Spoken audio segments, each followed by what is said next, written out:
एक आदमी के 6 लड़के होते हैं और वो सोचता है कि मैं अपने उन लड़कों से कुछ अच्छा काम करवा लेता हूँ।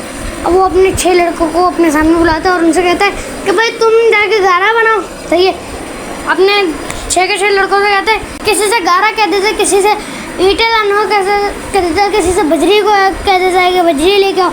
अब वो 1 महीने के अंदर मस्जिद बन के तैयार हो जाती है।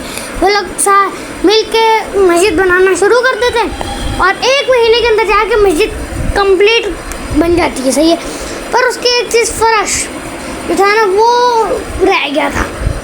अब वो जो होता है ना उन बच्चों का बाप, वो कहता है कि अब हमको ना फ्लोर की ज़रूरत है। फ्लोर हम लोग ऐसा कर लेते हैं कि जन्नत की मिट्टी जो है ना वो लेके आ देते हैं, वो उधर बिछा देते हैं। जो लोग भी यहाँ पर नमाज़ पढ़ेंगे ना उनके लिए उनको सवाब मिल जाएगा। सही है, काफ़ी ज़्यादा। वैसे तो सवाब नमाज़ पढ़ने का सवाब मिलेगा ही, लेकिन इस जन्नत की मिट्टी के ऊपर नमाज़ पढ़ने से और ज़्यादा उनको सवाब मिल जाएगा।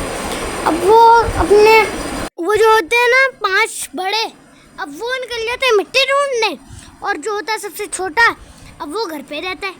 तो अगला दिन होता है, वो जो होता है ना उनका बाप, वो 6 के 6 लड़कों को अपने सामने बुलाता है और उनसे कहते हैं लाओ भाई दिखाओ मुझे क्या तुम लोगों ने देखो जन्नत की मिट्टी लाए भी हो कि नहीं।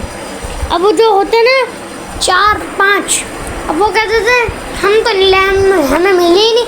अब हम लोग कैसे जाते जन्नत की मिट्टी लेने? ऊपर जाते, ऊपर तो हम लोग जा ही नहीं सकते, 7 आसमानों के ऊपर जा ही नहीं सकते हम लोग।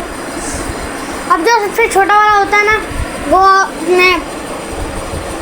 वो उससे कहते हैं कि मैं लाया हूँ जन्नत की मिट्टी।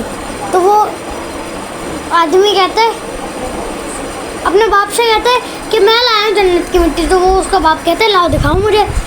अब वो उसका बाप देखते वो तो ऐसी नॉर्मली मिट्टी थी, वो पूरा टोकरा भरा हुआ था उस मिट्टी से। तो अब वो जो होता है ना आदमी है ना, जो उसका बाप होता है, वो कहता है तुमने कहाँ से ली है मिट्टी है? तो अपना बाप से बोलता है कि जहाँ पे आज कल मेरी माँ बैठी थी ना, वहाँ से जब वो उठ रही थी तो वहाँ से मैं टोकरे के अंदर मिट्टी भरा जा रहा था। सही है, जहाँ पे वो बैठ रही थी वहाँ से उठ रही थी तो मैं वहाँ से कटोरा भरे जा रहा था, इसी वजह से मेरे पास इतनी ज़्यादा मिट्टी हो गई।